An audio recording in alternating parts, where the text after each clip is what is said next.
بسم اللہ الرحمن الرحیم۔ السلام علیکم۔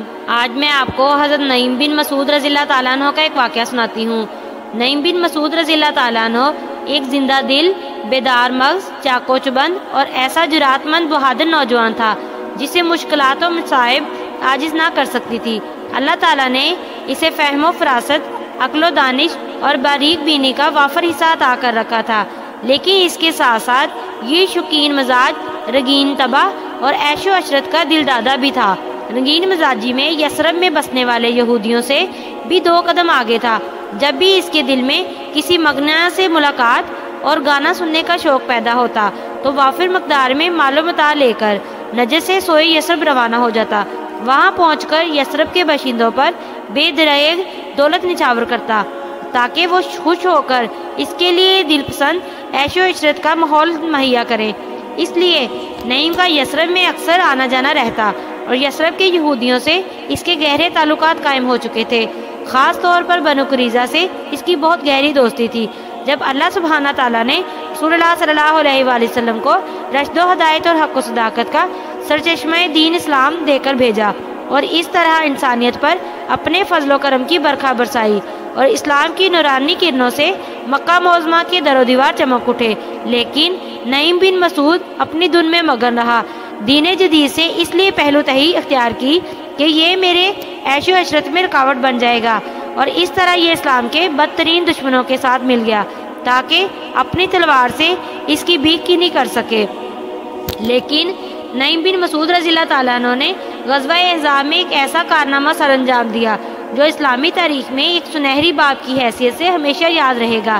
اس کارنامے نے جنگی تاریخ میں ایک ایسی کہانی جنم دی جسے سن کر بڑے بڑے دانشور ورتائے حیرت پڑ گئے۔ نعیم بن مسعود رضی اللہ تعالیٰ عنہ کا یہ کارنامہ جاننے کے لیے آپ کو ذرا سا پس منظر میں جھانکنا پڑے گا۔ غزوہ احزاب سے چند روز پہلے یثرب کے یہودی بنو نذیر حرکت میں آئے اور رسول اقدس صلی اللہ علیہ وآلہ وسلم سے نبرت آزما ہونے کے لیے آپس میں منظم ہو کر تیاریاں کرنے لگے تاکہ یکبارگی زوردار حملے سے رسول اللہ صلی اللہ علیہ وآلہ وسلم اور اس کے لائے ہوئے دین کا کام تمام کر دیا جائے۔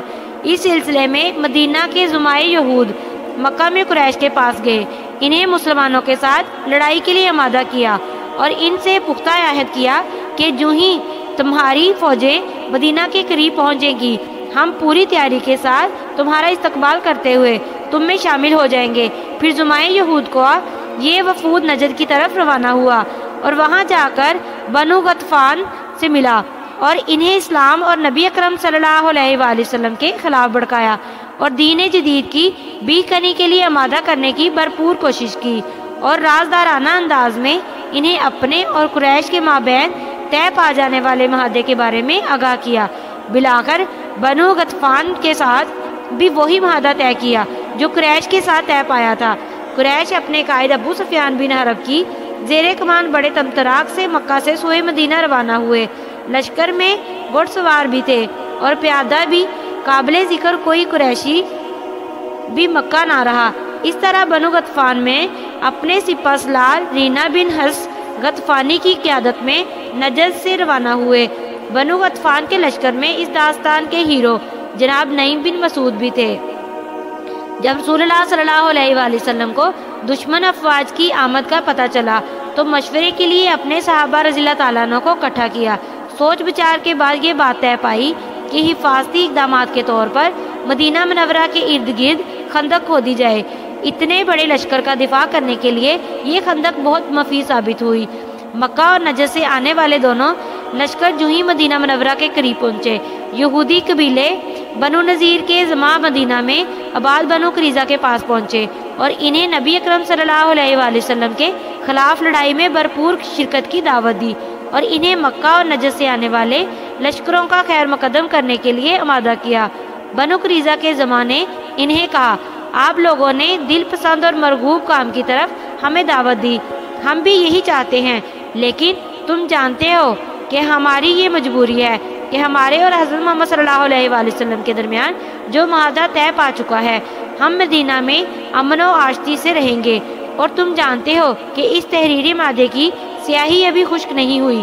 ہمیں اندیشہ ہے کہ اگر حضرت محمد صلی اللہ علیہ وآلہ وسلم اس لڑائی میں کامیاب ہو گئے تو ان کی ہم پر گرفت مضبوط ہو جائے گی اور ہمیں معاہدہ توڑنے کی جرم میں تہس نہس کر کے رکھ دیں گے۔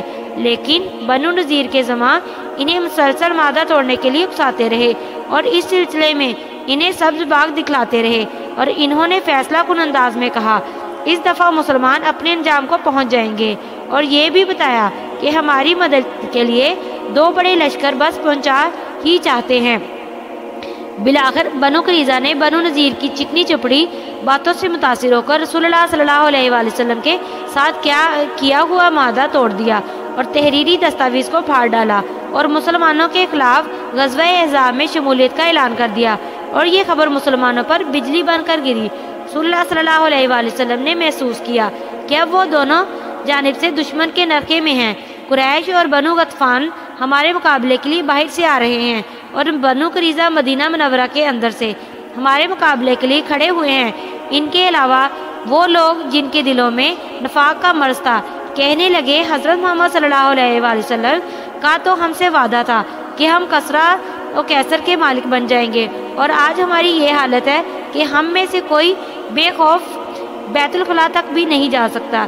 پھر یکے بعد دیگرے مسلمانوں سے علیحدہ ہونے لگے۔ انہیں یہ اندیشہ تھا کہ داخلی محاذ سے بنو قریظہ کے حملہ آور ہونے کی بنا پر ہماری عورتیں، بچے اور گھر محفوظ نہیں رہیں گے۔ اب صورتحال یہ ہو گئی کہ چند سینکڑے وہی مسلمان آپ کے ساتھ رہ گئے جو پختہ ایمان کے حامل تھے۔ دشمن کی جانب سے محاصرے کو تقریباً 20 دن گزر چکے تھے۔ اندرونی اور بیرونی اعتبار سے حالات ناگفتہ با صورتحال اختیار کر چکے تھے۔ اس نازک ترین اور اندوہناک صورتحال کو دیکھ کر ایک رات رسول اللہ صلی اللہ علیہ وآلہ وسلم بارگاہ رب العالمین میں گڑ گڑاتے ہوئے بار بار یہ فرمانے لگے الہی اپنے وعدے کے مطابق ہماری مدد فرما، الہی اپنے وعدے کے مطابق ہماری مدد فرما۔ ادھر آپ فرما رہے تھے کہ ادھر نعیم بن مسعود رضی اللہ تعالیٰ عنہ بستر پر لیٹے بڑی بے چینی کے ساتھ کروٹیں لے رہے تھے۔ بےتابی و اضطراب کی وجہ سے نیند نہیں آ رہی تھی۔ اپنی نگاہ کو صاف و شفاف آسمان پر جگمگاتے تاروں میں دوڑا رہے تھے اور گہری سوچ میں پڑے ہوئے تھے۔ پھر اپنے دل سے محو گفتگو ہوئے اور کہنے لگے نعیم تجھ پر افسوس، نجد جیسے دور دراز علاقے سے برگزیدہ شخص اور اس کے ساتھیوں سے تم کیوں لڑنے آئے ہو؟ تم کسی چھنے ہوئے حق کو حاصل کرنے یا پامال شدہ عزت کو بحال کرنے کے لیے تو ان سے نہیں لڑ رہے، تمہیں بغیر کسی وجہ سے لڑنے آئے ہو۔ کیا تجھے جیسے دانشور شخص کے لیے مناسب ہے کہ بلا وجہ کسی کو مارے یا خود مرے؟ نعیم تجھ پر صد افسوس، بھلا تجھے کیا چیز تنگ کر رہی ہے؟ تم ایک ایسے برگزیدہ شخص کے مقابلے میں آؤ جو اپنے ماننے والوں کو عدل و انصاف اور صدقہ خیرات کا حکم دیتا ہے۔ بھلا تجھے کیا چیز تنگ کرتی ہے؟ تم اپنا نیزہ اس کے ان ساتھیوں کے خون میں رنگو جنہوں نے اس رشد و ہدایت کے پیغام کی پیروی کی جو آپ صلی اللہ علیہ وآلہ وسلم ان کے پاس لے کر آئے۔ جناب نعیم کے دل میں یہ خیالات و افکار گردش کر رہے تھے کہ اچانک انہوں نے ایک انقلابی اقدام کرنے کا تاریخی فیصلہ کر لیا اور سوچا کہ اس فیصلے کو فوری طور پر نافذ کر دیا جائے۔ نعیم بن مسعود رضی اللہ تعالیٰ عنہ رات کی تاریکی میں اپنی چھاونی سے نکلے اور تیز تیز چلتے ہوئے رسول اللہ صلی اللہ علیہ وآلہ وسلم کے پاس پہنچ گئے۔ جب نبی اکرم صلی اللہ علیہ وآلہ وسلم نے اسے اپنے سامنے تسلیم اور رضا اور ادب و احترام کی تصویر بنے کھڑے ہوئے دیکھا تو ارشاد فرمایا کیا تم نعیم بن مسعود ہو؟ عرض کی ہاں یا رسول اللہ صلی اللہ علیہ وآلہ وسلم۔ فرمایا اس وقت یہاں کیسے آئے ہو؟ عرض کیا حضور صلی اللہ علیہ وآلہ وسلم میں اس لیے حاضر ہوا ہوں تاکہ یہ گواہی دوں کہ اللہ کے سوا کوئی معبود حقیقی نہیں اور آپ اللہ کے بندے اور اس کے رسول ہیں، اور جو بھی پیغام آپ لے کر آئے وہ برحق ہے۔ پھر اس کے بعد عرض کرنے لگے یا رسول اللہ صلی اللہ علیہ وآلہ وسلم میں نے اسلام قبول کر لیا ہے اور میرے مسلمان ہونے کا میری قوم کو ابھی علم نہیں ہوا۔ اب جو بھی مجھے آپ حکم دیں گے میں برضا و رغبت اسے بجا لاؤں گا۔ رسول اللہ صلی اللہ علیہ وآلہ وسلم نے ارشاد فرمایا تم واپس اپنی قوم میں جاؤ اور کوئی ایسی چال چلو جس سے دشمن کے موجودہ محاصرے میں اضمحلال پیدا ہو اور وہ پسپا ہونے پر مجبور ہو جائے، کیونکہ لڑائی میں دھوکہ دہی بنیادی حیثیت رکھتی ہے۔ عرض کی ہاں یا رسول اللہ صلی اللہ علیہ وآلہ وسلم، چشم ماں روشن دل ماں شاد، میں دشمن کے خلاف ایسی چال چلوں گا کہ آپ دیکھ کر خوش ہو جائیں گے۔ نعیم بن مسعود رضی اللہ تعالیٰ عنہ